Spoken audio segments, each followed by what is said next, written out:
नमस्कार दर्शक बंधु आज मुख्य समाचार बुलेटिन को आपनको स्वागत करुछि मु बनमाली।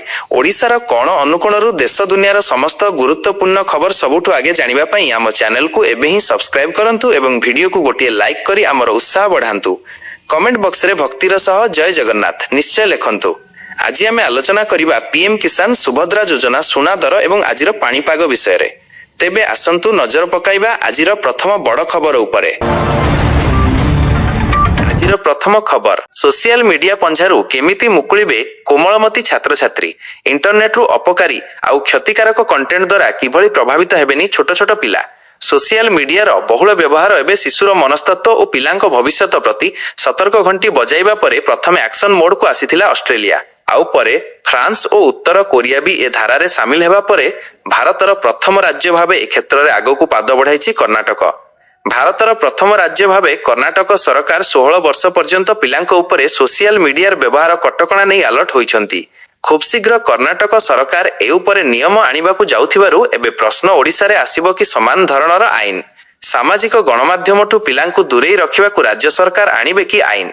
ए संपर्क रे महिला और शिशु विकास मंत्री कहिसंती जदि केंद्र सरकार सेभली किछि नियम आनंती तेबे एहाकू लागू करिवे ओडिसा सरकार। कोमलमती बयस रे खेलिबा और पढ़िबा परिवर्ते इंटरनेटर अबाध व्यवहार आउ सोशल मीडिया सह अत्यधिक समय बिताइबाकू नहीं एबे सारा विश्व को घारिछि चिंता।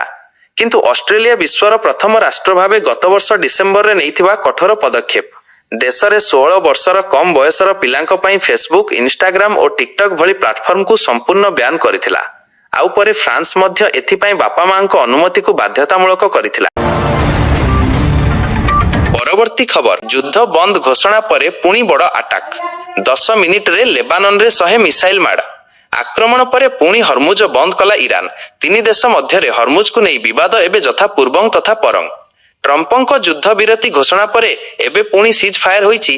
फलरे पूर्व परी पुणी हरमुज को बंद करिछि ईरान। लेबानन उपरे इस्राएल रो अटैक प्रतिवाद रे तेहरान एही कठोर पदक्षेप नेइछि। रिपोर्ट अनुसार इस्राएल लेबानन उपरे मात्र 10 मिनिट रे 100 थर आक्रमण करिछि, जेउथिरे शताधिक लोकंकर मृत्यु होइथिबा बेले अनेक आहत होइछंती। ईरान सहित युद्ध विराम रे लेबानन सामिल नाही बोली सीधा सीधा कहिछि इस्राएल। एपटे लेबानन उपरे आक्रमण को सीज फायर उल्लंघन बोली ईरान दाबी करिछि। तेणु सीज फायर उल्लंघन अभियोग रे पुणी हरमुज बंद कर देछि ईरान। अमेरिका, इस्राएल और सेमानंक सहयोगी राष्ट्र पई ईरान एभली पदक्षेप नेइछि। परवर्ती खबर अलिया उठाना रे जोर जबरदस्त यूजर फीस को तीव्र विरोध।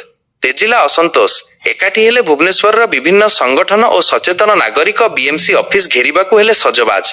भुवनेश्वर महानगर निगम गत किछि मास हेब अलिया उठाइबा नारे सहरवासी ठारू आदाय करुछि यूजर फीस। तेबे केउ घर एवं दुकान बजार, हाट, मॉल एवं होटेल पई केमिति रहिछि बीएमसी रे यूजर फीस।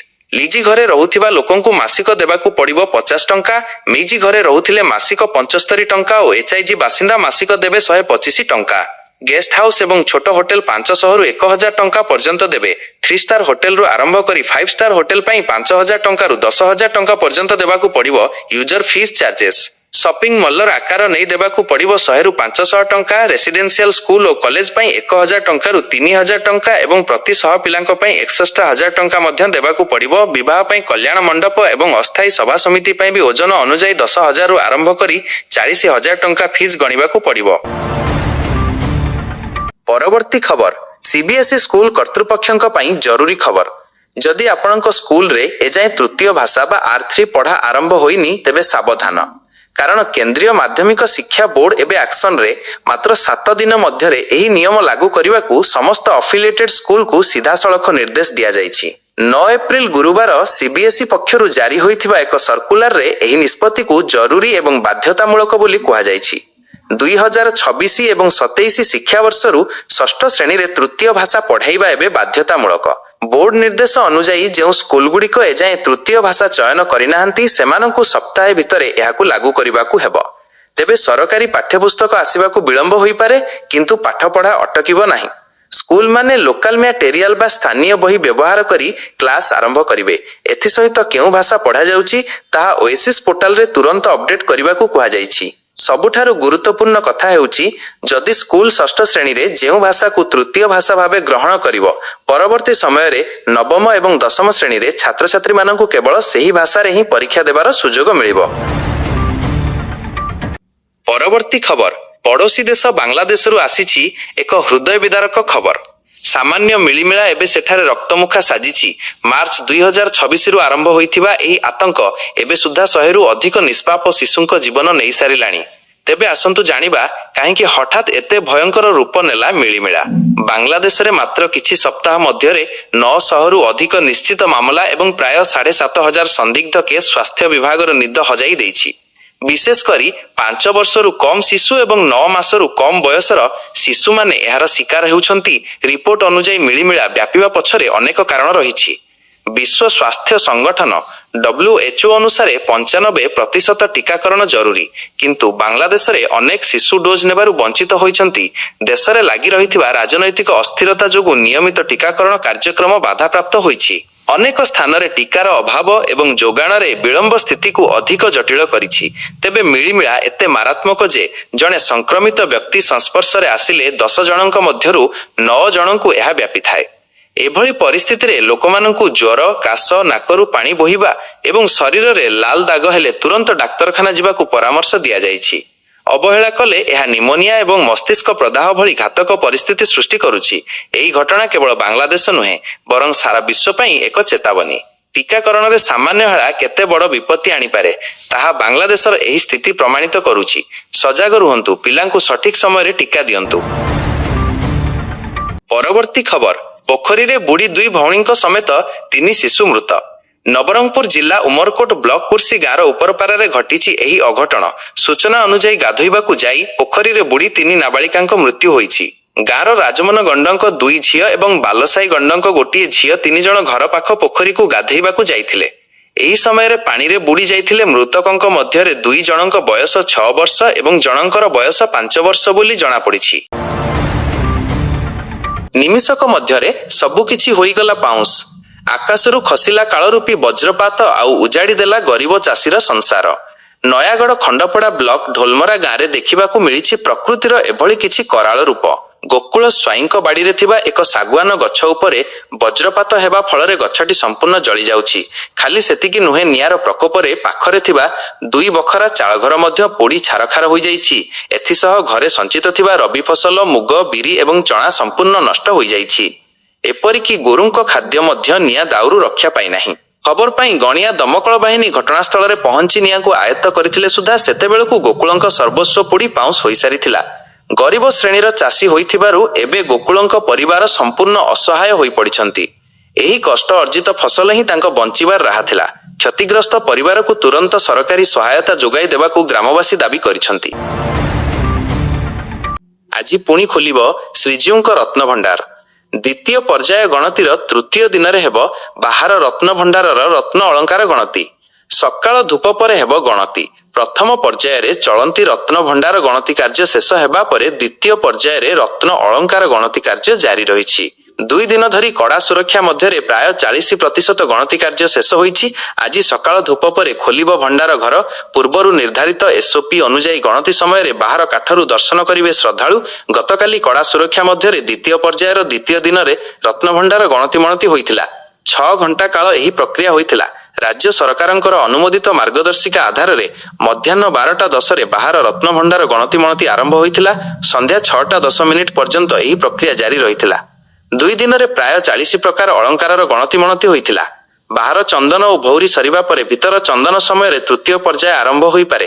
ତେବେ ଏହା ଉପରେ ବିଚାର ବିମର୍ଶ କରାଯାଇ ନିଷ୍ପତ୍ତି ହେବ ବୋଲି ଶ୍ରୀମନ୍ଦିର ମୁଖ୍ୟ ପ୍ରଶାସକ ଡକ୍ଟର ଅରବିନ୍ଦ ପାଢ଼ୀ କହିଛନ୍ତି। ବୈଜ୍ଞାନିକ ପଦ୍ଧତିରେ ସୂକ୍ଷ୍ମ ଭାବରେ ଏହି ପ୍ରକ୍ରିୟା ହେଉଛି। ଯେତେ ଦିନ ଚାଲିବ ଚାଲୁ, କିନ୍ତୁ ନିର୍ଭୁଲ ଭାବରେ ହେଉ ବୋଲି ଆମେ ଚାହୁଁଛୁ। ଏହି ଦ୍ୱିତୀୟ ପର୍ଯ୍ୟାୟ ଗଣତି 18 ତାରିଖ ପର୍ଯ୍ୟନ୍ତ ଚାଲିବ। ରବିବାର, ସଂକ୍ରାନ୍ତି ଓ 15 ତାରିଖରେ ପ୍ରକ୍ରିୟା ବନ୍ଦ ରହିବ। ଆସନ୍ତା 24 ଘଣ୍ଟା ଯାଏଁ ରାଜ୍ୟରେ କାଳବୈଶାଖୀ ବର୍ଷା। ପ୍ରବଳ ବର୍ଷା ସହ ବିଜୁଳି ଘଡ଼ଘଡ଼ି ଏବଂ 30ରୁ 40 କିମି ବେଗରେ ପବନ ବହିବାର ସମ୍ଭାବନା ରହିଛି। ଏନେଇ ରାଜ୍ୟର 11 ଜିଲ୍ଲାକୁ ୟେଲୋ ଆଲର୍ଟ ଜାରି ହୋଇଛି। ସେପଟେ ଆସନ୍ତାକାଲିଠାରୁ ପୁଣି ଉପରମୁହାଁ ହେବ ପାରଦ। ପଶ୍ଚିମ ଓଡ଼ିଶାରେ ତାପମାତ୍ରା 40 ଡିଗ୍ରୀ ଡେଇଁପାରେ। 12 ତାରିଖରୁ ଉପକୂଳ ଓଡ଼ିଶା ଗରମ ଗୁଳୁଗୁଳିରେ ଘାଣ୍ଟି ହେବ ଏଭଳି ପୂର୍ବାନୁମାନ କରିଛି ଆଞ୍ଚଳିକ ପାଣିପାଗ କେନ୍ଦ୍ର। ଆସନ୍ତା ଏପ୍ରିଲ 11 ତାରିଖରୁ 15 ତାରିଖ ପର୍ଯ୍ୟନ୍ତ ପାଗ ମୁଖ୍ୟତଃ ଶୁଖିଲା ରହିବା ସହ ତାତି ବଢ଼ିବ। ଅନୁମାନ କରାଯାଉଛି 3 ଦିନ ପରେ ତାପମାତ୍ରା ପ୍ରାୟ 4 ରୁ 6 ଡିଗ୍ରୀ ବଢ଼ିଯିବ। ଉପକୂଳବର୍ତ୍ତୀ ଜିଲ୍ଲାରେ ଗୁଳୁଗୁଳି ବଢ଼ିବାକୁ ଥିବାରୁ ସତର୍କ ରହିବାକୁ ଆଞ୍ଚଳିକ ପାଣିପାଗ ବିଭାଗ ପକ୍ଷରୁ ସୂଚନା ଦିଆଯାଇଛି। 10 ତାରିଖରେ ଉପକୂଳ ଓଡ଼ିଶାର ଭୁବନେଶ୍ୱରରେ ପାରଦ 38 ଡିଗ୍ରୀ ଏବଂ ପଶ୍ଚିମ ଓଡ଼ିଶାରେ 40 ଡିଗ୍ରୀ ଛୁଇଁପାରେ। 11 ତାରିଖରେ ଝାରସୁଗୁଡ଼ା 41 ଡିଗ୍ରୀ ଛୁଇଁ ଯାଇପାରେ ବୋଲି ଭୁବନେଶ୍ୱର ପାଣିପାଗ କେନ୍ଦ୍ରର ନିର୍ଦ୍ଦେଶକ ଡକ୍ଟର ମନୋରମା ମହାନ୍ତି ସୂଚନା ଦେଇଛନ୍ତି। ଅନ୍ୟପଟେ ବାହାରରୁ ଉପକୂଳ ଓଡ଼ିଶା ଗରମ ଗୁଳୁଗୁଳିରେ ଛଟପଟ ହେବ। ସମସ୍ତ ଉପକୂଳ ଜିଲ୍ଲା ଓ ପାର୍ଶ୍ୱବର୍ତ୍ତୀ ଅଞ୍ଚଳରେ ଗରମ ଗୁଳୁଗୁଳି ଅନୁଭୂତ ହେବ। ବାଲେଶ୍ୱର, ଭଦ୍ରକ, ଯାଜପୁର, କେନ୍ଦ୍ରାପଡ଼ା, କଟକ, ଜଗତସିଂହପୁର, ଖୋର୍ଦ୍ଧା, ପୁରୀ, ନୟାଗଡ଼, ଗଞ୍ଜାମ, ଗଜପତି ଜିଲ୍ଲା ପାଇଁ ଏଥିଲାଗି ୟେଲୋ ଆଲର୍ଟ ଜାରି କରାଯାଇଛି। ବାଲ୍ୟ ବିବାହ ରୋକିବା ପାଇଁ ଜାତୀୟ ଶିଶୁ ଅଧିକାର ସୁରକ୍ଷା ଆୟୋଗଙ୍କ କଡ଼ା ନିର୍ଦ୍ଦେଶ। ଅକ୍ଷୟ ତୃତୀୟାରୁ ନିୟମ କଡ଼ାକଡ଼ି ପାଳନ କରିବାକୁ ମୁଖ୍ୟ ଶାସନ ସଚିବଙ୍କୁ ଚିଠି ଲେଖିଲେ ଜାତୀୟ ଶିଶୁ ସୁରକ୍ଷା ଆୟୋଗ। ଆସନ୍ତା ଏପ୍ରିଲ 19ରେ ପଡୁଥିବା ପବିତ୍ର ଅକ୍ଷୟ ତୃତୀୟା ଅବସରରେ ରାଜ୍ୟରେ ବାଲ୍ୟ ବିବାହକୁ ସମ୍ପୂର୍ଣ୍ଣ ରୂପେ ରୋକିବା ପାଇଁ ଜାତୀୟ ଶିଶୁ ଅଧିକାର ସୁରକ୍ଷା ଆୟୋଗ ବା ଏନସିପିସିଆର ଏକ ବ୍ୟାପକ କାର୍ଯ୍ୟପନ୍ଥା ପ୍ରସ୍ତୁତ କରିଛନ୍ତି। ଏନେଇ ଏନସିପିସିଆରର ସଦସ୍ୟ ସଚିବ ଡକ୍ଟର ସଞ୍ଜୀବ ଶର୍ମା ଓଡ଼ିଶା ସରକାରଙ୍କ ମୁଖ୍ୟ ଶାସନ ସଚିବଙ୍କୁ ଏକ ପତ୍ର ଲେଖି ଜରୁରୀ ପଦକ୍ଷେପ ନେବାକୁ ନିର୍ଦ୍ଦେଶ ଦେଇଛନ୍ତି। ରାଜ୍ୟରେ ଜାରି ରହିଛି ଗ୍ୟାସ୍ ସଙ୍କଟ, କମୁନି ଉପଭୋକ୍ତାଙ୍କ ଯନ୍ତ୍ରଣା। ଗୋଟିଏ ପଟେ ମଧ୍ୟପ୍ରାଚ୍ୟରେ ଇରାନ ଆମେରିକା ଲଢ଼େଇରେ ସାମୟିକ ବିରତି ଚାଲିଛି, ଏପଟେ କିନ୍ତୁ ଗ୍ୟାସ୍ ସିଲିଣ୍ଡର ସମସ୍ୟା ଦୂର ହେଉନି। ଏବେ ବି ରାଜ୍ୟର ବିଭିନ୍ନ ସ୍ଥାନର ଗ୍ୟାସ୍ ଏଜେନ୍ସି ପରିସରରୁ ଭିଡର ଚିତ୍ର ସାମ୍ନାକୁ ଆସିଛି।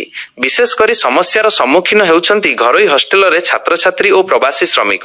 ପରିଚୟ ପତ୍ର ଦେଖାଇଲେ 5 କେଜି ଗ୍ୟାସ୍ ସିଲିଣ୍ଡର ମିଳିବ ବୋଲି ଘୋଷଣା କରିଛନ୍ତି ରାଜ୍ୟ ସରକାର। ହେଲେ ପେଟ୍ରୋଲ ପମ୍ପ, ଗ୍ୟାସ୍ ଏଜେନ୍ସି ନା ଅନ୍ୟ କେଉଁ ଆଉଟଲେଟରେ ମିଳିବ ତାକୁ ନେଇ ଦ୍ୱନ୍ଦ୍ୱ ଲାଗି ରହିଛି। ଘର ଛାଡ଼ି ଅନ୍ୟତ୍ର ରହି ପାଠ ପଢୁଥିବା ଛାତ୍ରଛାତ୍ରୀମାନେ ସମସ୍ୟାର ସମ୍ମୁଖୀନ ହେଉଛନ୍ତି। ମେଟ୍ରୋ ପ୍ରକଳ୍ପ ବାତିଲ ହୋଇନି, ସାମୟିକ ସ୍ଥଗିତ। ରାଜଧାନୀରେ ମେଟ୍ରୋକୁ ନେଇ ରାଜନୀତି ତେଜିଛି।